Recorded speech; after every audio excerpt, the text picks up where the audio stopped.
নদী নদী।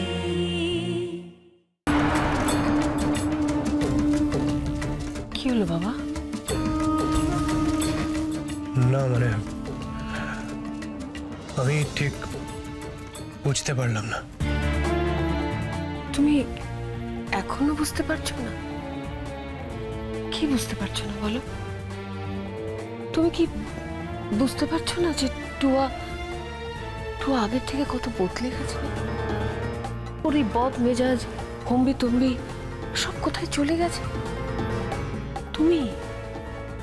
তুমি পেরেছো ওকে গান গাইতে রাজি করাতে, যা আমি সারা জীবনেও পারিনি।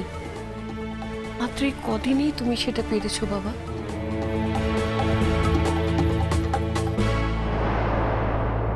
মেয়েটা ফুলের মতো পবিত্র, নির্মল। ও তোমাকে খুব ভালো লাগবে দেখো। আসলে আমাদের তো কোনো ছেলেপুলে নেই, ওই টুহাই আমাদের সব। তুমি আর টুয়া যদি আমাদের পাশে থাকো, আমার মনে হয় আমি আরো 10টা বছর বেশি বাঁচবো। আর আমি আমার হারানো ছেলের শোক ভুলবো তোমাকে দেখে। জানো বাবা, আমার জীবনটা একেবারে অন্ধকারে ঢেকে গিয়েছিল। একমাত্র তুমি পারো সেই জীবনে আলো এনে দিতে।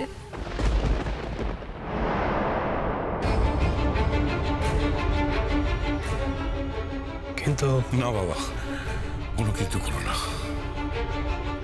দেখো, আমি তোমার অতীত জানি না আর জানতেও চাই না, কিন্তু তোমার অতীত তোমাকে কবে হাতছানি দিয়ে ডাকবে তার জন্য তুমি তোমার বর্তমান, তোমার ভবিষ্যৎ সব সব ভুলে বসে থাক, তা তো আর।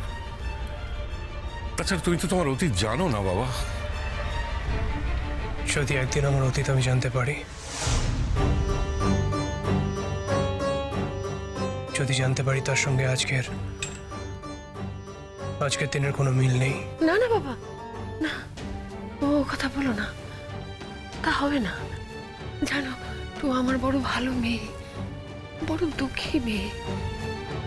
ঈশ্বর যখন ওর দিকে একবার সুখের হাত বাড়িয়ে দিয়েছেন, আমি জানি পৃথিবীর কোনো শক্তি তা তছনছ করতে পারবে না। টুয়া তোমাকে পেলে খুব সুখী হবে বাবা। আমি কি করতাম, রোজগার করতাম না আমার কিন্তু কিচ্ছু মনে নেই মণিমা। আমি কি পারি না আমার কিচ্ছু মনে নেই, কিচ্ছু না। তুমি আর কি পারো